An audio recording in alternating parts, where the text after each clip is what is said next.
Assalamualaikum warahmatullahi wabarakatuh. Perkenalkan, nama saya Wulan dari Gunawan dengan NIM 10 11 2012 13 15. Dengan prodi manajemen, hari ini saya akan mempresentasikan mengenai KPI.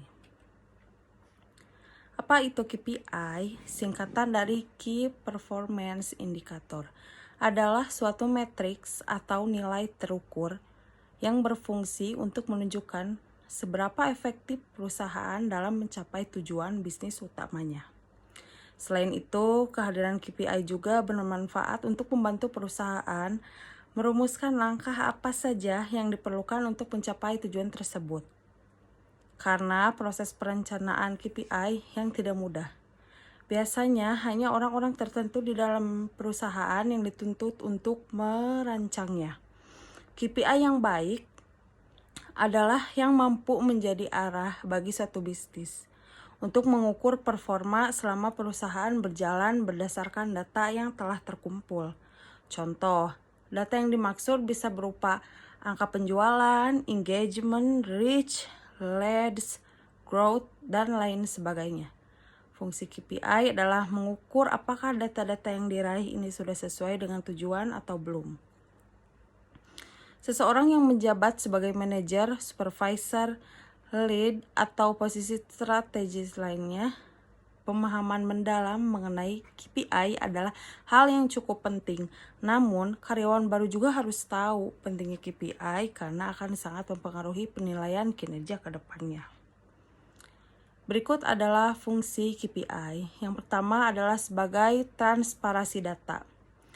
Adalah semestinya selalu ditekankan kepada seluruh karyawan secara jelas dan transparan. Survei yang telah dilakukan oleh Gecko Board mengenai mushroom management menunjukkan bahwa ada lebih dari 80% karyawan yang menginginkan adanya transparansi mengenai informasi dan data yang dimiliki. Apabila ada data yang dibuat-buat atau bahkan ditutup-tutupi, bukan tak mungkin hal ini akan memicu konflik atau kebingungan antar karyawannya. Jangan sampai hal ini menjadi salah satu alasan resign kerja karena kepuasan kerja mereka tak terpenuhi. Yang kedua, ada mengukur performa. Metode evaluasi kinerja karyawan memang cukup beragam, mulai dari penilaian kedisiplinan, kualitas kerja. Akan tetapi, tanpa adanya matriks yang jelas, evaluasi tersebut berpotensi untuk menjadi penilaian subjektif tanpa mengetahui apa yang sebenarnya mereka sudah kontribusikan kepada di perusahaannya. Disinilah peran utama KPI menjadi lebih terasa, yaitu sebagai tolok ukur performa setiap karyawan hingga departemen perusahaan. Apakah performa mereka menuju ke arah yang baik atau justru sebaliknya? Dari matriks yang ada, akan lebih mudah memikirkan pemecahan masalah yang harus diambil, entah itu menambah jumlah karyawan, memotong biaya produksi, dan lainnya. Yang ketiga, ada mengasah kemampuan. Idealnya, kemampuan bisa berkembang seiring berjalannya waktu dan tidak stagnan. Perusahaan tidak hanya berfungsi sebagai sumber pencaharian, tetapi juga tempat untuk perusahaan meningkatkan kemampuan dan pengetahuan. Hal ini hanya bisa dicapai ketika ada pendorongan kuat untuk meningkatkan kemampuan dan pengetahuan tersebut. Yang keempat, ada sumber penyemangat. Serupa dengan poin nomor 3, KPI juga bisa berfungsi sebagai sumber penyemangat tim dan individu di tempat kerja. Performa di tempat kerja pasti akan mengalami naik dan turun. KPI hadir sebagai pengingat untuk terus bekerja keras dan mempertahankan kinerja yang baik. Hal ini terjadi karena tentu ada konsekuensi apabila KPI tersebut tidak tercapai. Mengenai KPI ya. Di sini saya akan menggunakan template contohnya HRD. Oke, untuk yang pertama di sini ada area kerja utama, yaitu kolom area kinerja utama merujuk pada tugas pokok yang dilakukan oleh anggota. Misal, seorang HRD memiliki area kinerja dalam aspek rekrutmen, pelatihan, pengembangan, remunerasi, dan pengelolaan biaya. Nah, di kolom yang kedua ada kolom KPI. Nah, KPI sendiri itu adalah menguraikan sejumlah indikator kinerja yang terukur dan menunjukkan hasil kerja yang ingin dicapai oleh suatu jabatan atau posisi. Selanjutnya, ini ada kolom bobot KPI, yaitu tidak harus sama, tergantung pada prioritas tersebut. Sebaiknya KPI yang bersifat kritikal bagi perusahaan yang harus mendapatkan bobot yang lebih tinggi.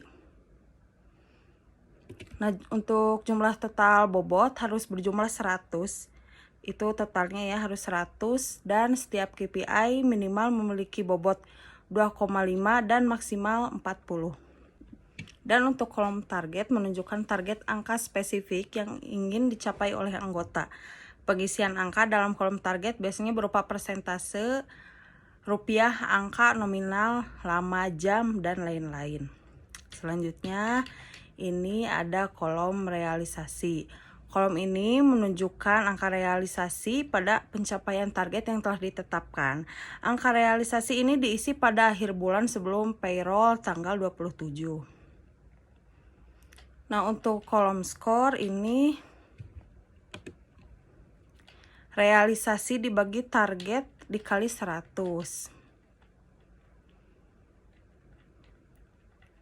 Nah, ada selain tipe KPI maksimal dan KPI minimal, ada juga perhitungan skor KPI ketiga, yakni jika angka target KPI adalah 0. Untuk KPI dengan target 0, maka dibutuhkan cara khusus. Karena itu, jika ada KPI di mana angka targetnya adalah 0, maka cara perhitungan skornya adalah dengan menyusun norma skala skor terlebih dahulu. Nah, seperti tabel yang sedang saya ini ya di layar, contoh tabel di atas, ini terdapat 3 jenis KPI. Ada KPI minimal, lower is better, yakni KPI yang nomor 1, 6, dan 7. Dalam kasus di atas, maka diambil kebijakan jika pencapaian di bawah target, maka skor langsung otomatis 100. Dan ini tidak dihitung berdasarkan rumus. Kolom ini menunjukkan skor akhir KPI. Skor akhir diperoleh dengan cara skor dikali bobot dibagi 100. Dengan demikian, bobot KPI juga memiliki peran dalam menentukan skor akhir KPI. Misal skor KPI 90 sementara bobot KPI ini 25. Maka skor akhir adalah 90 dikali 25 dibagi 100 sama dengan 22,5. Setelah semua skor akhir didapat, maka dijumlahkan untuk mendapatkan skor akhir. Contoh tabel dengan skor akhir adalah sebagai berikut. Skor akhir dalam contoh di atas itu adalah skor akhirnya 93. Ini kemudian dijadikan dasar oleh bagian HRD untuk reward, punishment, atau kebijakan remunerasi lainnya, dan menentukan kenaikan gaji serta bonus tahunan jika ada. Nah, sekian presentase dari saya mengenai KPI. Terima kasih atas perhatiannya. Assalamualaikum warahmatullahi wabarakatuh.